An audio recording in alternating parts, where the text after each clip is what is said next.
இந்தியில் இருந்து தமிழுக்கு வந்து அசத்தும் நடிகைகளை விட மலையாளத்தில் இருந்து தமிழுக்கு வந்து அசத்தும் நடிகைகள் தான் தற்போது தமிழ் திரையுலகில் முன்னணியில் இருக்கிறார்கள். அவர்கள் சுமார் 10 வருடங்களாக மங்காத புகழுடன் இருந்து வருவர் நயன்தாரா. ஆனால் தமிழ் நடிகைகள் தமிழில் அசத்துவதை விட மற்ற மொழிகளில் குறிப்பாக தெலுங்கு திரையுலகில் அசத்தி வருகின்றார்கள். இங்கிருந்து இந்திக்கு சென்று வெற்றி கொடி நாட்டியவர் ஸ்ரீதேவி. அதேபோல் இங்கிருந்து தெலுங்கு திரையுலகு சென்று தற்போது அசத்தி கொண்டிருக்கும் நடிகைகளில் குறிப்பிட வேண்டியவர்கள் த்ரிஷா, தற்போது ஸ்ருதி ஹாசன், சமந்தா. இந்த வரிசையில் தற்போது புதிதாக ரெஜினா சேர்ந்து விட்டார் என தெலுங்கு மீடியாக்கள் தெரிவித்து வருகின்றன. அவர்களை தெலுங்கு பத்திரிகைகள் பொதுவாக சென்னை கேர்ள்ஸ் என்று அழைப்பது வழக்கம். த்ரிஷா, ஸ்ருதி ஹாசன், சமந்தா, ரெஜினா ஆகியோர்கள் சென்னையை சேர்ந்தவர்கள். அதனால்தான் அந்த பெயர். தெலுங்கு திரையுலகில் சில வருடங்கள் முன்னர் வரை கொடிகட்டி பறந்தவர் த்ரிஷா.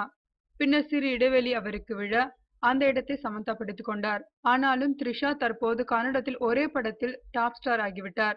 சில தினங்களுக்கு முன்னர் வெளியான பவர் படத்தில் ரெஜினாவின் அசத்தலான தோற்றத்தை தெலுங்கு மீடியாக்கள் புகழ்ந்து தள்ளி வருகின்றன. முத்த காட்சியிலும் நடித்திருக்கிறார். அஞ்சான் படத்தில் நீச்சல் உடையில் பரபரப்பை ஏற்படுத்தி தமிழில் ஒரு நிலையான இடத்தை பிடிக்க சமந்தா முயற்சி செய்து வர அவர் இடத்தை ரெஜினா பிடிப்பாரா என்றெல்லாம் டோலிவுட்டில் பேசி வருகிறார்களாம். ஆக டோலிவுட்டையும் பொறுத்தவரை சென்னை கேர்ள்ஸுக்கு இடையேதான் போட்டி பலமாக நடக்கிறது.